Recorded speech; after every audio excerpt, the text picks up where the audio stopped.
What's going on, guys? This is Damien from The Lookout and we are back with Fusion World. Yes, the spoiler season is in full swing, so now it makes sense to actually make videos about Fusion World.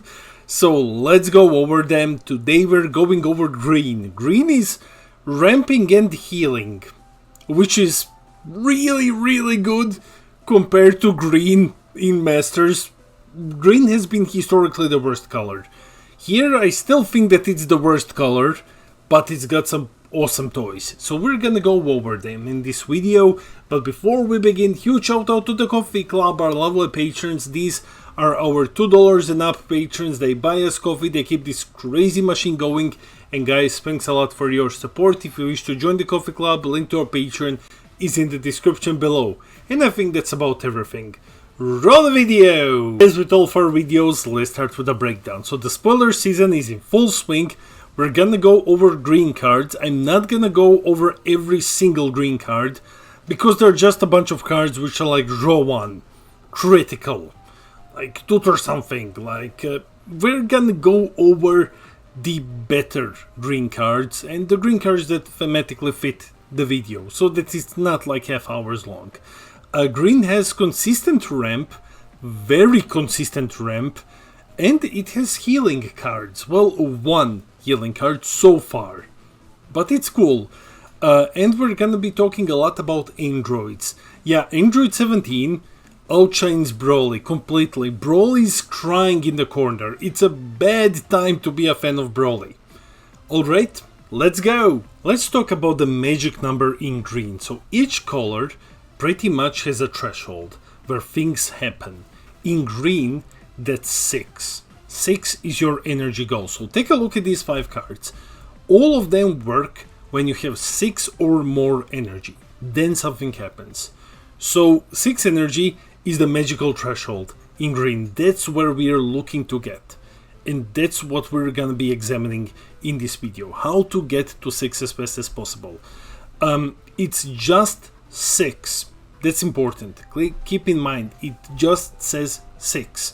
So the last energy can be in rest mode. All of them can be in rest mode, as long as it is 6. As a brief reminder, because it has been a while since our last Fusion World video, and every video is someone's first video, this is the green Android 17 leader. So, I mean, like, it's 17 and 18 on the awakened side. So the big takeaway here is that this leader ramps. As a permanent, during your turn, if you have 6 or more energy, he's 30k, and when he attacks, draws 1. That's super simple. But we got so much ramp for this deck, and we got an answer. How fast can you actually get to 6 energy with this deck? Let's check it out. Here is how you ramp in androids. Now this, Dr. Garrow's Lab, is a field card. Yes, our first field card. Field is our new keyword. New keyword in Fusion World, not in Masters. So, what does field do? Basically, it's a card that stays on the field until you place another field card, and that's it. So you pay free for it. And it has activate main for 1 green energy, you switch it to rest mode, and then if your leader is Android 17, you add up to 1 Android card from your drop into your energy in active mode.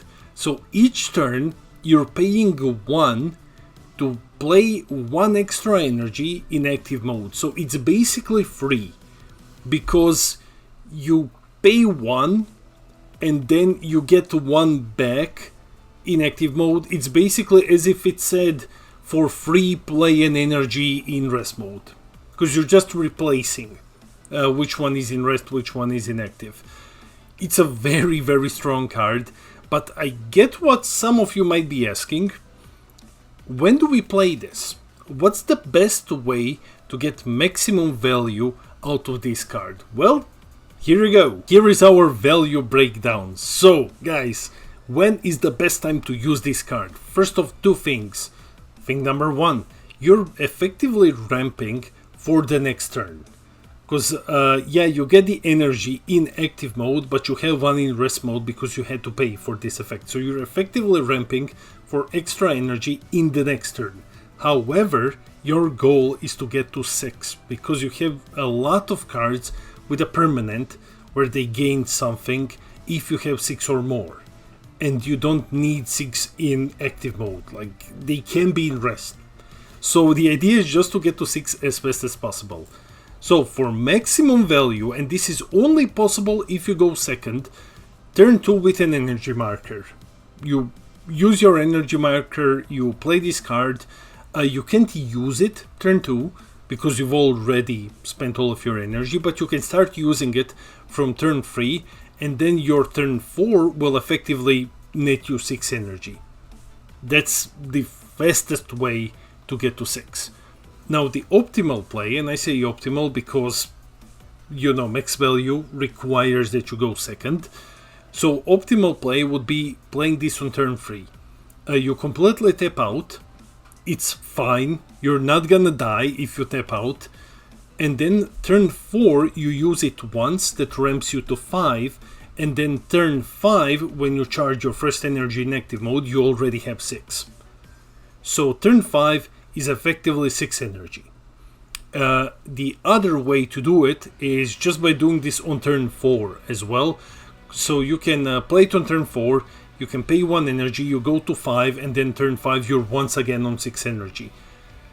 Which one is better?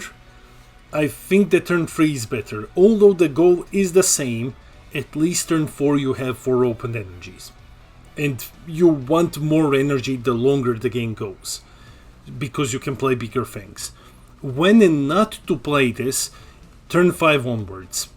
So from turn 5 onwards, it's minimum value. It's really minimum value. You don't gain anything from this. You're just paying what? 4 energy free, effectively, to get to 1 energy advantage, and turn 6 is just around the corner. So turn 5 onwards, you just charge this. Then this becomes minimum value after turn 4.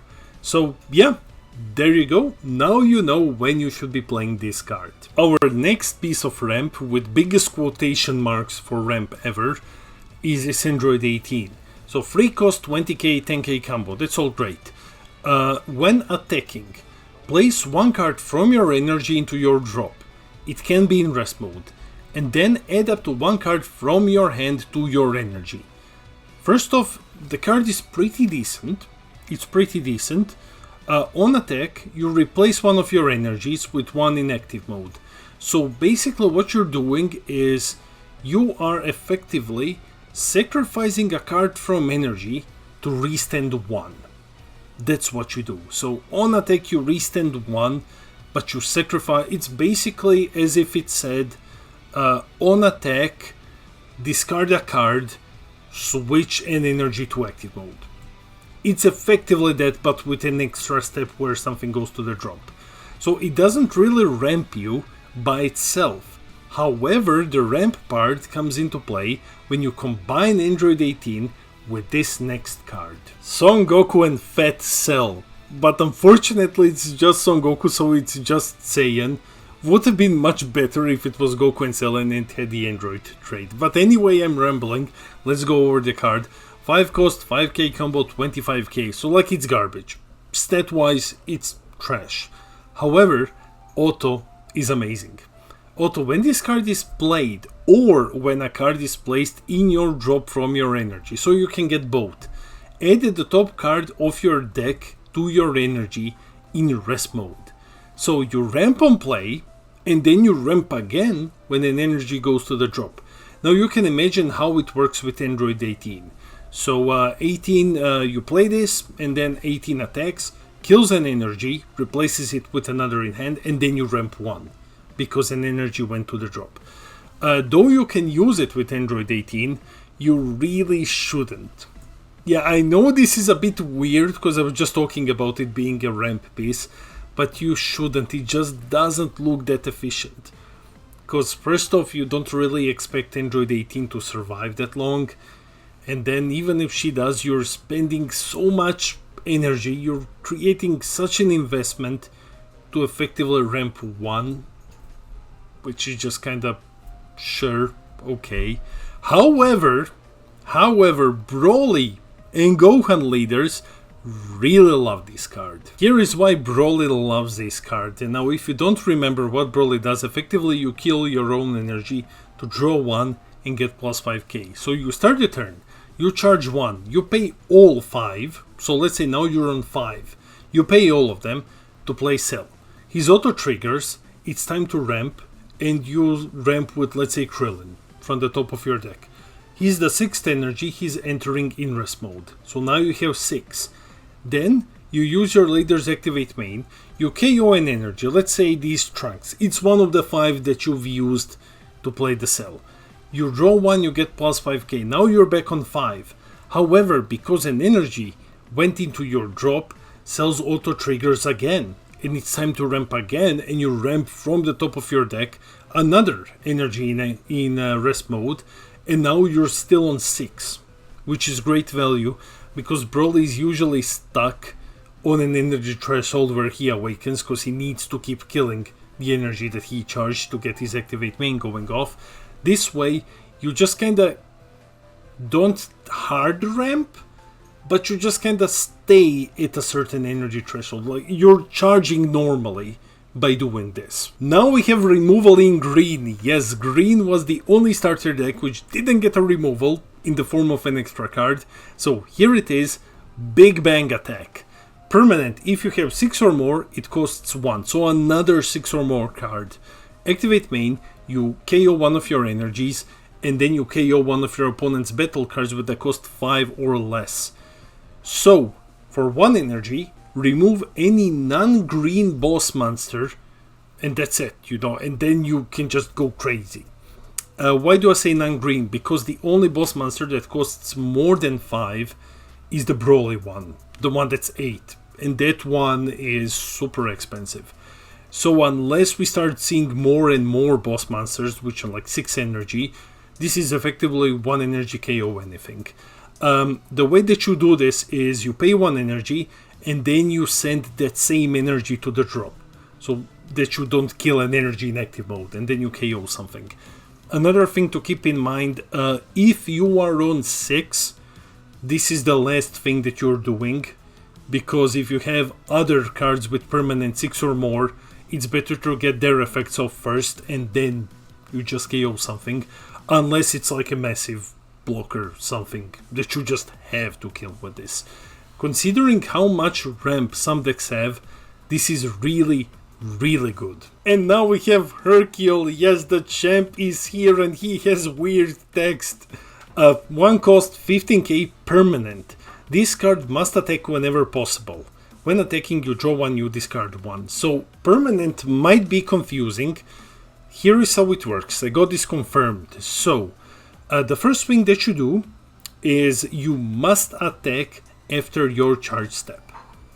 So you untap, you charge an energy, and then you attack with Hercule. That's the first thing that you have to do. He must attack at the first possible opportunity. When you play him, he attacks immediately. So he just attacks instantly. So yeah, at the first possible occurrence. If you have, for example, 2 Hercules, and at the start of the turn, one attacks and then the other attacks. So they're just checking for the first opportunity. You of course pick which one attacks, but still, that's effectively what the card does. Now, you draw 1 and you discard 1. This is basically cycling. It's okay, it's strong, especially, let's say, I'm not sure would you really play this card, but let's say with the Android field, for example, with the field which says that, hey, you need a droid in your drop, and then you can, let's say, play something. I know you're not gonna do that, you're not gonna play it like that, but if you're playing a deck which requires a certain amount of cards in the drop, or certain types of cards in the drop, this helps a lot. The last card that we will be taking a look at today is the Gohan Tutor, because this one is really good.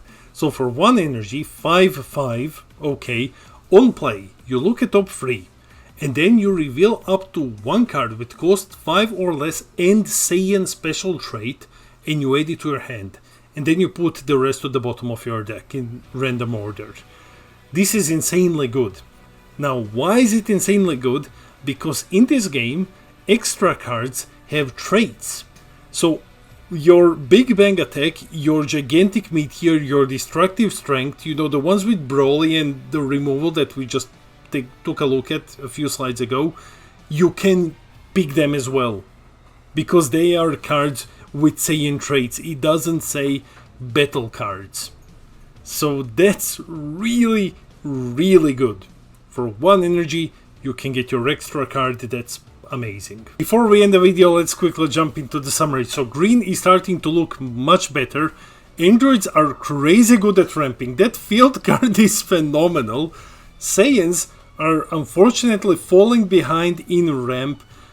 Like you've seen, for example, with Broly, yeah, you can do the entire cell thing, but then you're spending 5 to do this and you're stagnating on energy and stuff. So Saiyans are falling behind a bit. I still hope that Saiyans get some insane ramp piece like androids have. Healing in green is fun. I don't think that we will have more healing energies than this, healing cards than this one. Maybe. We will see. I will be shocked if androids get one. Like, I'll be absolutely shocked. So, yeah, we still need to see the big payoff cards. Guys, we still haven't seen any of the super rares. We got to 1 in red, and there's a whole bunch of them just left to be revealed. Bandai's leaving them for last. Well, SCRs for last, but this second to last. So we still need to see the big payoffs. So, yeah, maybe, who knows, maybe Saiyans have something insane to make up for the lack of ramp. That's it for the video. Let me know in the comments below. Are you ready to ramp? Are you gonna play green? Are you excited by this insane Android ramp machine? Are you a bit disappointed that Saiyans are lagging behind when it comes to green ramp? Let me know in the comments. I read all of your comments. I try to respond to everything. I love our little community. And guys, while you're here, hit those like and subscribe buttons. We're on our way to 4K subs when I'm gonna give away a booster box. This has been Damien from the Lookout, and I'll see all of you in the next video.